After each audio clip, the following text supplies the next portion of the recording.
మతం లేదు, పెద్ద లేదు, చిన్న లేదు, భేద లేదు, బడుగు లేదు, అన్ని వర్గాల పార్టీ కాంగ్రెస్ పార్టీ. ఇది ఎవరు కాదలేని సత్యం అని చెప్పేసి మీకు చెప్తున్నాను.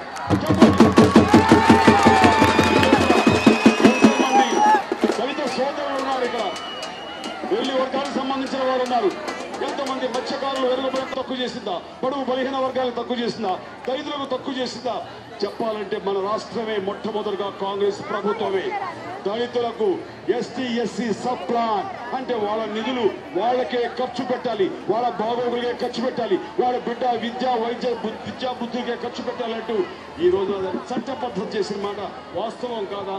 రాష్ట్రంలో ఈ దేశంలో ఏ రాష్ట్రం చేయాల మొట్టమొదటి సబ్సిడీ. అలాగే మత్స్యకార మా మహిళలకు కూడాను వాళ్ళ సాధికారత కోసం వాళ్ళ కాళ్ళ మీద వాళ్ళు నిలబడే విధంగా వాళ్ళకు కూడా స్వయం సహాయక బృందాల్లో వాళ్ళకు కూడా సాధికారత కోసంగా వాళ్ళకి విన్నట్టు ఉంది కాంగ్రెస్ పార్టీ. తర్వాత ఈ రోజున ఏవైతే కనుక స్వయం సహాయక బృందాలు ఉన్నాయో అలాంటి పొదుపు సంఘాలకి 20,000 కోట్ల రుణాలు మాఫీ చేయాలని కూడా కాంగ్రెస్ ప్రభుత్వం నిర్ణయించుకుంది. తెలుసు. అలాగే స్వయం సహాయక బృందాలకి ఈ బృందాలకి వాళ్ళందరికీ కూడా ఒక 1000 కోట్లు పెట్టి ఒక స్త్రీ నిధి అని పెట్టి వడ్డీ లేని రుణాలు వాళ్ళకి ఇవ్వడం కూడా ఈరోజు ప్రత్యేకించి చెప్పనక్కర్లా. అలాగే మరీ ముఖ్యమైన నాకు నచ్చినటువంటి ఆడబిడ్డ పుడితే ఆ తల్లిదండ్రులు చాలా విషాదంగా ఉంటారు. ఈ బిడ్డ భవిష్యత్తు ఎలాగా, ఈ బిడ్డను ఒక ఇంటి తల్లి చేయాలని ఏమిటి అనేది వాళ్ళ ఆలోచనలో ఆడబిడ్డ పుడితే లక్ష్మి పుట్టిందని వాళ్ళందరూ సంతోషపడాలి. ఇది కూడా కాంగ్రెస్ చేస్తుంది. అలాగే ఎంతమంది ఉద్యోగస్తులు ఉన్నారు. ఈ రోజున ఉద్యోగస్తులు 58 సంవత్సరాలకు వాడు రిటైర్ అయిపోవాలి. అలాంటి వాడిని వయో పరిమితి ఈ రోజున విద్యుత్తుల్లో అది అమలు చేస్తుంది. ఇలాగా ప్రతి ఒక్కరికి ఇంకా విద్యార్థుల విషయంలో మీకు ఫీజు రీఎంబర్స్మెంట్ కానివ్వండి, వాళ్ళకి హాస్టల్స్ ఫీజులు కానివ్వండి, అదేవిధంగా మెస్ ఛార్జీలు కానివ్వండి, అలాగే వికలాంగులకు 1500 రూపాయల దాకా వాళ్ళకి తనకి ఎంపీలు వస్తే కనుక తీసుకువెళ్ళి వాళ్ళు మోడీకి హస్తగతం చేస్తారు, మోడీకి సపోర్ట్ చేస్తారంటే ఎలాంటి సందేహం లేదు. మోడీని పొగుడుతున్న జగన్మోహన్ రెడ్డి. కాబట్టి ఈ ఇద్దరి విషయంలో మీరు ఎవరికి ఓటు వేసినా సరే అది మతతత్వ పార్టీ అయినా బీజేపీకి ఓటు వేసినట్టే, మోడీకి ఓటు వేసినట్టే. అలాంటి పని మీరు చేయరని మీరు కాంగ్రెస్ పట్ల మక్కువతో నమ్మకంతో ఉన్నారు. కాబట్టి ఈ రోజున కాంగ్రెస్ విభజన వలన మనకి లాభం జరిగిందని ఆ దృష్టితో మీరు చూడండి, ఆ దృక్కోణంతో చూడండి. మనకి ప్రత్యేక రాష్ట్ర హోదా వచ్చింది. కేంద్రం కూడాను ఒక్కొక్క హైదరాబాద్ ఒక భాగ్యనగరంగా విరసిల్లేటటువంటి పరిస్థితి వస్తుంది. అదే రకంగా ఈ రోజున మనకి విద్యా సంస్థలు, భారతదేశం గొప్ప గొప్ప విద్యా సంస్థలు, మన ఈ యొక్క ఐఐఎంలు, IITలు, అలాగే ఎయిమ్స్, డిమ్స్ లాంటి వైద్య సంస్థలు కూడాను ఈ రోజున మన ఆంధ్రప్రదేశ్కి వస్తాయి.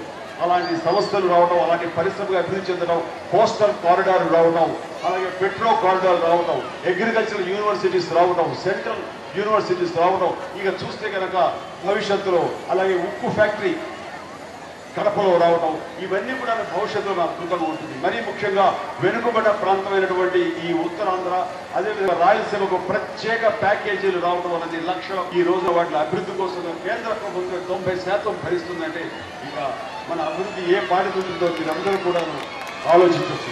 కాబట్టి ఈ విభజన జరగడం బాధాకరమైన సరే ఇది అనివార్యమైంది. కాబట్టి అభివృద్ధి చెందుకోవాలన్న పట్ల వచ్చినటువంటి భారతదేశంలో ఆంధ్రప్రదేశ్ అక్షర క్రమంలోనే కాదు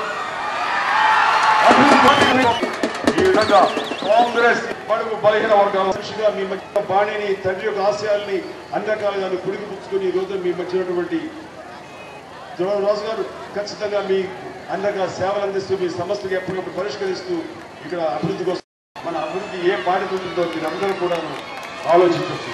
కాబట్టి ఈ విభజన జరగడం బాధాకరమైన సరే ఇది అనివార్యమైంది. కాబట్టి ఇందులో నుంచి మనం ఏ రకంగా అభివృద్ధి చెందుకోవాలి, ఏ రకంగా మనం లబ్ధి పొందాలి అనే విషయం మీద మనకి కేంద్రం అంటే యూపీఏ ప్రభుత్వం అంటే కాంగ్రెస్ భాగస్వామ్యం ఉన్న ప్రభుత్వం మన పట్ల వాళ్ళు ఇచ్చినటువంటి గొప్ప రాయితీలు, గొప్ప సహాయం, దీన్ని దొరకపుచ్చుకుని మనం భవిష్యత్తులో ఈ రోజున భారతదేశంలో ఆంధ్రప్రదేశ్ అక్షర క్రమంలోనే కాదు అభివృద్ధిలో కూడా అగ్రగామిగా ఉండేలాగా రూపుదిద్దుకోబోతుంది. కాబట్టి ఈ విధంగా కాంగ్రెస్ ఈ రోజున మీ ఆశీస్సుల కోసం, మీ తీర్పు కోసం ఎదురు చూస్తుంది. అలాగే మీరు కాంగ్రెస్ వెన్నంటి ఉంటే ఖచ్చితంగా మన ఆంధ్రప్రదేశ్ నెంబర్ 1 రాష్ట్రంగా ఈ భారతదేశంలో విరసిల్లుతుందటంలో ఎలాంటి సందేహం లేదని మరొక మారు మీకు చెబుతూ, కాంగ్రెస్ ఏం చేసినా సరే బడుగు బలహీన వర్గాల వారి కోసం చేస్తుంది. ముఖ్యంగా ఈ ప్రాంతానికి సంబంధించి ఇక్కడ ఎన్నో సంవత్సరాలుగా మీ ప్రజాసేవ చేస్తూ మీ మనిషిగా, మీ మధ్యలో మనిషిగా, మీ సమస్యలు చేసిన మనిషిగా, వాటిని పరిష్కరించే దిశగా నిరంతరం కృషి చేసిన మనిషిగా ద్రోణరాజు శ్రీనివాస్ గారు ఉన్నారు. ఆయన తండ్రి యొక్క బాణిని, తండ్రి యొక్క ఆశయాల్ని అన్ని రకాలుగా పుడిగిపుచ్చుకుని ఈ రోజు మీ మధ్య ఉన్నటువంటి ద్రోణరాజు గారు ఖచ్చితంగా మీ అన్ని రకాల సేవలు అందిస్తూ మీ సమస్యలు ఎప్పటికప్పుడు పరిష్కరిస్తూ ఇక్కడ అభివృద్ధి కోసం ఆయన ఎంతో కృషి చేస్తారు. కాబట్టి హస్తం గుర్తు ఓటు వేసి ఆయన గెలిపించాలి. అలాగే యువకుడు, పారిశ్రామికవేత్త, అన్ని రకాలుగా కాంగ్రెస్ కూడా ఒక అంకిత భావంతో ఉన్న మనిషి టి సుబ్రహ్మరెడ్డి గారి అండదండలు, టి సుబ్రహ్మరెడ్డి గారి ఆశీస్సులు ఉన్నటువంటి మన సత్య ఖచ్చితంగా మీ యొక్క ఆశీస్సులతోటి, మీ దీవెనలతోటి, మీరు ఇచ్చే తీర్పుతోటి, ఓటుతోటి ఆయన కూడా ఇక్కడ ఎంపీ బరిలో ఉన్నారు. వారిని కూడా పార్లమెంట్కి మీరు పంపిస్తున్న ఆశాభావాలు వ్యక్తం చేస్తూ మీరు ఇస్తున్నటువంటి స్వాగతానికి మరొకసారి ధన్యవాదాలు చెప్తారు. హస్తం గుర్తుకు ఓటు వేసి మీరిద్దరిని గెలిపించాల్సినటువంటి బాధ్యత మీద ఉందని అది మనస్ఫూర్తిగా మీ మనిషిగా, మీ బిడ్డగా, మీ ఇంట్లో వ్యక్తిగా మిమ్మల్ని వినమ్రంగా నేను కోరుకుంటున్నాను. మరొకసారి దీవించండి, ఆశీస్సులు ఇవ్వండి. ఖచ్చితంగా ప్రగతి పథంలో ఆంధ్రప్రదేశ్ నెంబర్ 1 స్థానంలో ఉంటుందని మీ అందరికీ తెలియజేసుకుంటూ ముందుకు సాగుతారు. జై హింద్, జై కాంగ్రెస్.